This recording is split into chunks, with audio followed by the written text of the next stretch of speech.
भगवती श्री ललिता महात्रिपुर सुंदरी एवं भगवान सदाशिव को प्रणाम करते हुए आप सभी को नमस्कार।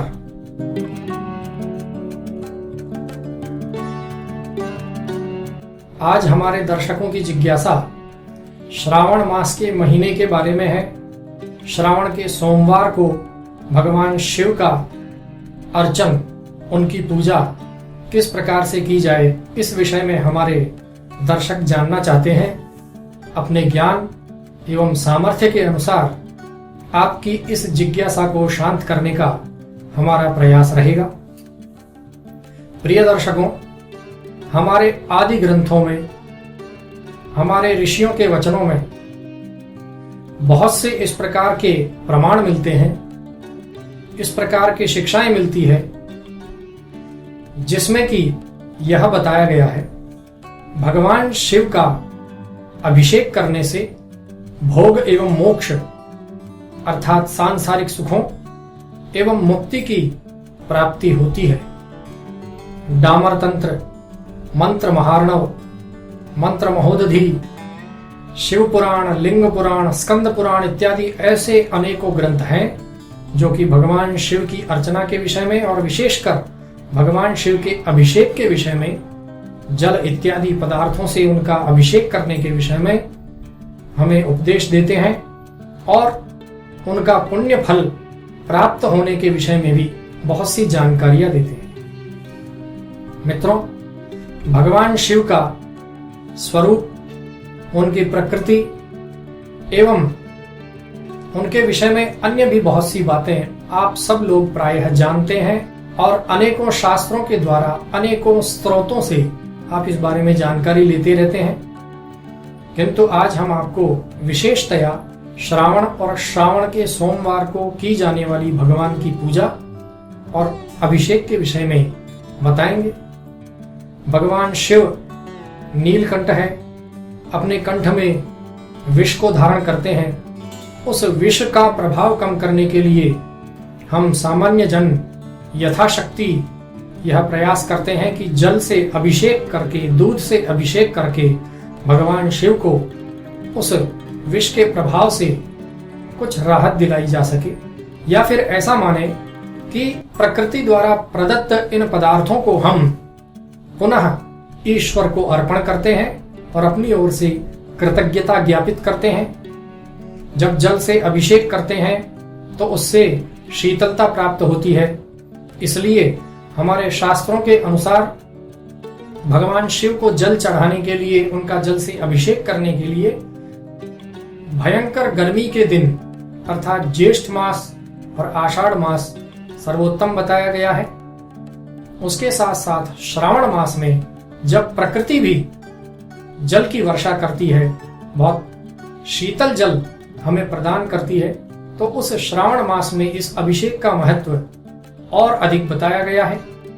श्रावण मास में विशेषकर सोमवार को भगवान शिव का अर्चन करना चाहिए। यदि पूरे श्रावण मास में करते हैं तो बहुत अच्छी बात है, लेकिन आजकल जीवनचर्या में कुछ इस प्रकार की व्यस्तताएं हो गई है कि रोजाना अर्चन करना संभव नहीं हो पाता है। अतः भगवान की पूजा कम से कम सोमवार को तो करनी ही चाहिए। श्रावण के सोमवार को भगवान शिव की पूजा का बहुत महत्व है। इस बारे में हमारे शास्त्रों में बहुत से वचन मिलते हैं। सोमवार चंद्रमा ग्रह से जुड़ा है। ज्योतिष शास्त्र के अनुसार चंद्रमा का सीधा संबंध हमारे मन से है। चंद्रमा का संबंध जल से भी है। चंद्रमा को भगवान शिव धारण करते हैं। जल द्वारा भगवान शिव का अभिषेक किया जाता है। इस प्रकार से यदि इन सभी बातों का ध्यान रखें तो चंद्रमा, हमारा मन और भगवान शिव तीनों बहुत नजदीकी से जुड़े हुए हैं। अतः चंद्रमा द्वारा हमारी जन्म कुंडली में किए गए उपद्रवों को, बुरे प्रभावों को शांत करने के लिए भगवान शिव का अभिषेक जरूर करना चाहिए। श्रावण के सोमवार को भगवान शिव का अभिषेक करने से मन की शांति, सांसारिक सुख, धन, वैभव, संतान इत्यादि की प्राप्ति होती है, ऐसा हमारे शास्त्रों का वचन है। भगवान शिव का अभिषेक किस प्रकार करें, यदि इस प्रकार से इस विषय में चर्चा करें। प्रिय दर्शकों, यदि इस वर्ष श्रावण मास की बात करें तो श्रावण मास के कृष्ण पक्ष की प्रतिपदा से प्रारंभ होता है, जो कि 25 जुलाई को है, और इसकी समाप्ति 22 अगस्त को होगी। यदि श्रावण मास में भगवान शिव की पूजा की बात करें तो यह पूजा अर्चना गुरु पूर्णिमा अर्थात आषाढ़ मास की पूर्णिमा के साथ ही प्रारंभ कर देनी चाहिए। 24 जुलाई से श्रावण मास के उपलक्ष्य में की जाने वाली पूजा अर्चना प्रारंभ करनी चाहिए, और श्रावणी पूर्णिमा अर्थात रक्षाबंधन के दिन 22 अगस्त को यह श्रावण मास समाप्त होगा, तब तक यह पूजा अर्चना करनी चाहिए। यदि श्रावण मास के सोमवार की बात करें तो इस वर्ष श्रावण मास में 4 सोमवार हैं, जो कि 26 जुलाई, 2 अगस्त, 9 अगस्त और 16 अगस्त को होंगे। आप इन सोमवारों को, श्रावण के इन सोमवार के विशेष पुण्य दिवस पर भगवान शिव का अभिषेक, उनकी अर्चना, उनकी पूजा जरूर करें। भगवान शिव की पूजा किस प्रकार करें, उन्हें कौन कौन से द्रव्य, कौन कौन से पदार्थ चढ़ाने चाहिए, इस संबंध में हमारे दर्शकों की जिज्ञासाएं रही हैं। प्रिय दर्शकों, जब हम भगवान शिव की पूजा के लिए भगवान शिव के मंदिर में जाते हैं तो वहां शिव परिवार होता है। पूरे शिव परिवार की अर्चना करनी चाहिए। सबसे पहले जल से उनका अभिषेक करना चाहिए, सबसे पहले जल चढ़ाना चाहिए, फिर दूध चढ़ाना चाहिए। ध्यान रहे, इस दूध में थोड़ी सी शक्कर जरूर मिली हो।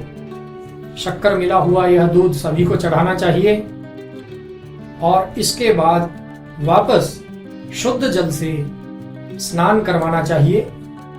इसके बाद भगवान शिव को एवं शिव परिवार में स्थित देवी देवताओं को वस्त्र अर्पित करना चाहिए। वस्त्र के रूप में मोली अर्पित कर सकते हैं, किंतु यहां ध्यान रखने योग्य बात यह है कि शिव परिवार के सभी सदस्यों को वस्त्र के रूप में मोली अर्पित करें, लेकिन भगवान शिव को जो शिवलिंग वहां स्थापित है उन पर मोली नहीं चढ़ाएं, केवल यज्ञोपवीत ही चढ़ाएं, अथवा सूती धागा जो कि चरखे से बुना हुआ होता है वह वस्त्र के रूप में चढ़ाएं।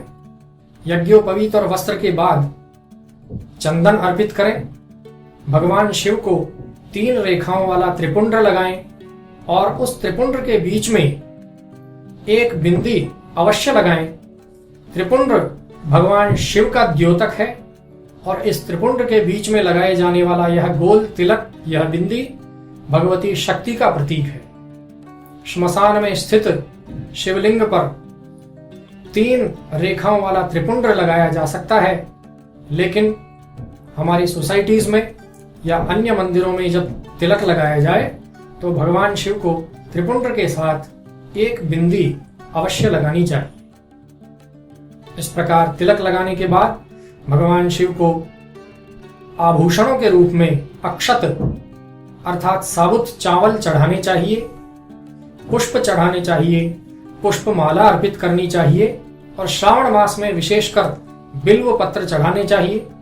ध्यान रहे, बिल्व पत्र खंडित नहीं हो, उनके पत्ते टूटे हुए नहीं हो, और बिल्व पत्र चढ़ाने से पहले इस बिल्व पत्र की जो गांठ होती है उस गांठ को तोड़ देना चाहिए।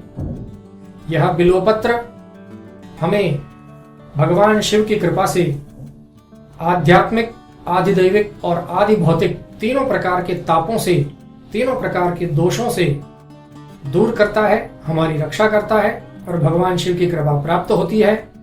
इस बिल्व पत्र की गांठ को तोड़ करके चढ़ाने के संबंध में मेरा यह मानना है कि हम भगवान शिव को इस भावना के साथ यह बिल्व पत्र अर्पित कर रहे हैं कि हे प्रभु, इस गांठ की तरह अब हमारे मन में भी कोई गांठ नहीं है, किसी प्रकार का अहंकार नहीं है, और हम पूर्ण रूपेण आपके प्रति समर्पित हैं। बिल्व पत्र चढ़ाने के बाद शमी पत्र, जिस शमी के पौधे के बारे में हम आपको बार बार बता चुके हैं, उस शमी के पौधे के पत्ते भी भगवान शिव को चढ़ाने चाहिए।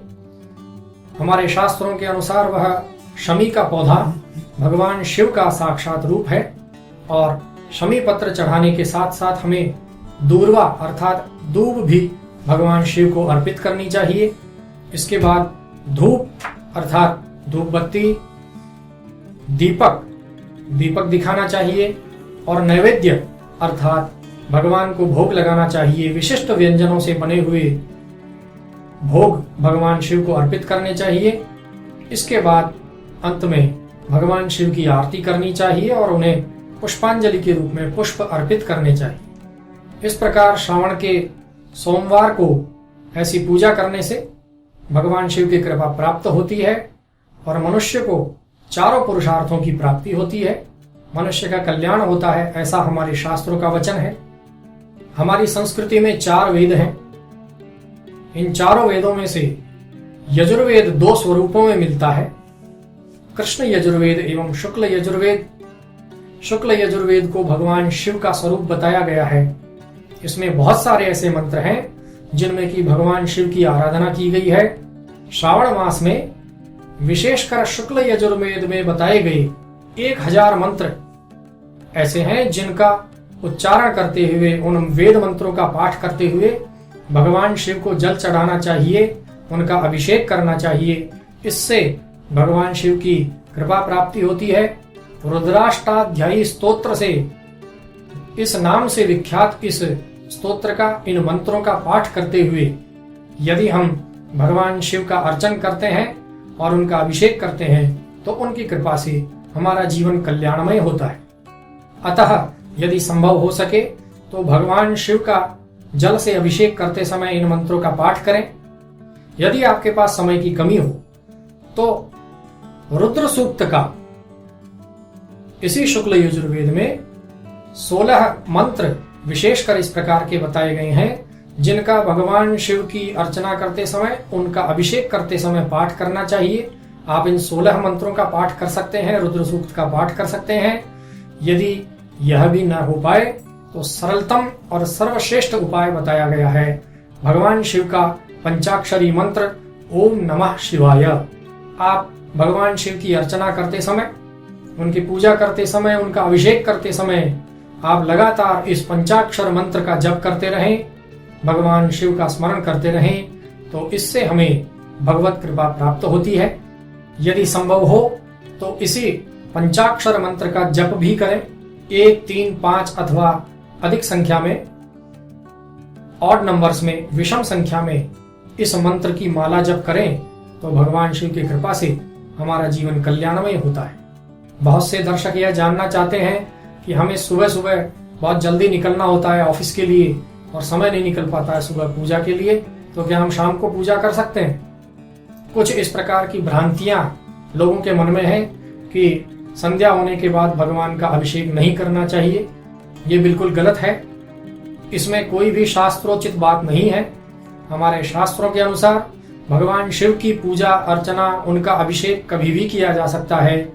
यहाँ तक कि प्रदोष काल, सायंकाल तो भगवान शिव की पूजा के लिए बहुत उत्तम बताया गया है। और इसी आधार पर शिवरात्रि को पूरी रात भर, रात के चारों प्रहरों की पूजा, पूरी रात में 4 बार भगवान शिव की पूजा जो की जाती है वह बहुत पुण्यप्रद कही गई है। अतः यदि आपको शाम को समय मिलता है तो बिल्कुल स्वच्छ अवस्था में भगवान शिव का अभिषेक, पूजा अर्चना इत्यादि करें और अपने जीवन को कल्याणमय बनाएं। आशा है आगामी श्रावण मास आप सभी के लिए कल्याणमय होगा। आप इन सभी जानकारियों का लाभ लेते हुए भगवान शिव की आराधना में लीन रहेंगे और अपने साथ साथ अपने परिजनों, मित्रों इत्यादि को भी इन सभी का लाभ दे पाएंगे। ओम स्वस्ति।